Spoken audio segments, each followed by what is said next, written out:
அன்புக்குரியவர்களே, சில பேர் நீங்கள் பார்த்தீங்கன்னா இறை வணக்கத்தில் ரொம்ப ஆழ்ந்திருப்பாங்க.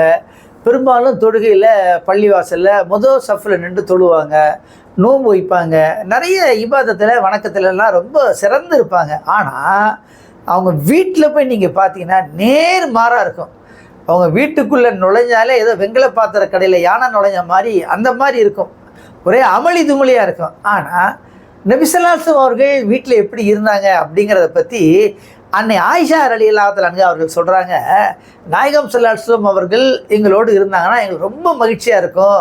நாங்கள் பேசுகிறத ரொம்ப அக்கறையாக கேட்பாங்க, கவனமாக கேட்பாங்க, அவங்களும் பதில் கொடுப்பாங்க, எங்களோட சிரிப்பாங்க, அவங்களும் மகிழ்ச்சியாக இருப்பாங்க, எங்களையும் மகிழ்ச்சி படுத்துவார்கள், நல்ல நல்ல கருத்துக்களை எல்லாம் எங்களுக்கு சொல்லி எங்களை உற்சாகப்படுத்துவார்கள் அப்படிங்கிறாங்க. அதே நேரத்தில் எல்லாம் பேசிக்கிட்டு இருப்பாங்க, சிரிச்சிட்டு இருப்பாங்க, ரொம்ப சிறப்பான முறையில் இருந்துக்கிட்டு இருக்கும்போது பாங்கு சத்தம் கேட்டால் ஹையா அலஸ்ஸலா, தொழுகையின் பக்கம் வாருங்கள், ஆக இறைவன் புறத்திலிருந்து அழைப்பு விடுக்கப்பட்டால் உடனடியாக நபிகள் நாயகம் எழுந்து விடுவார்கள். அதாவது வீட்டில் இருப்பதையே மறந்து நாங்கள்லாம் இருக்கிறோம் அப்படிங்கிற எந்த விதமான உணர்வும் இல்லாமல் அப்படியே எழுந்து பள்ளிவாசலுக்கு போயிடுவாங்க. ஆக அன்பான சகோதர சகோதரிகளே, இதில் ரெண்டு விஷயம் நமக்கு தெரிய வருதுங்க. என்ன அப்படின்னு கேட்டிங்கன்னா, ஒன்று, வீட்டாரோடு இருக்கும்போது, மனைவி மக்களோடு இருக்கும்போது மிகுந்த மகிழ்ச்சியோடு, மிகுந்த ஈடுபாட்டோடு, சந்தோஷமாக நடந்து கொள்ள வேண்டும் அப்படிங்கிறது ஒன்று. அதே நேரத்தில் இறை கட்டளை வருகின்ற பொழுது அதுக்கு இல்லத்தார்கள் நமக்கு குறுக்காக வந்துவிடக்கூடாது.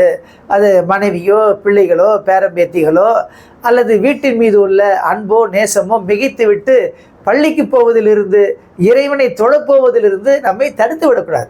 அதில் நாயகம் ஸல்லல்லாஹு அலைஹி வஸல்லம் அவர்கள் நமக்கு ஒரு அற்புதமான எடுத்துக்காட்டாக இருக்காங்க. வீடு அப்படின்னு இருக்கும்போது வீட்டில் அவ்வளோ சந்தோஷமாக இருந்தவங்க, அல்லாவிடமிருந்து கட்டளை வந்து விட்டால், பாங்கு சத்தம் கேட்டு விட்டால் உடனடியாக ஒரு அந்நியராக மாறி உடனடியாக இறை அடியானாக அவங்க விரைந்து செல்லக்கூடிய காட்சியை ஆயிஷா நாயகி ரலியல்லாஹு அன்ஹா அவர்கள் படம் பிடித்து காட்டுகிறார்கள். ஆக நம்முடைய வாழ்க்கையும் அமைத்துக் கொள்வோமா? ஆக வீட்டையும் நாம் நேசிக்க வேண்டும், இறை பொருத்தத்தையும் நாம் தேடி ஓட வேண்டும். இறைவன் நம் அனைவருக்கும் கருணை புரிவானாக. இந்த வீடியோவை மறக்காம லைக் பண்ணுங்க, கமெண்ட் பண்ணுங்க, ஷேர் பண்ணுங்க. இது போன்ற வீடியோக்களை பார்க்க இஸ்லாம் டுடே தமிழ் சேனலை சப்ஸ்கிரைப் பண்ணுங்க. மறக்காம பெல் பட்டனை பிரஸ் பண்ணுங்க.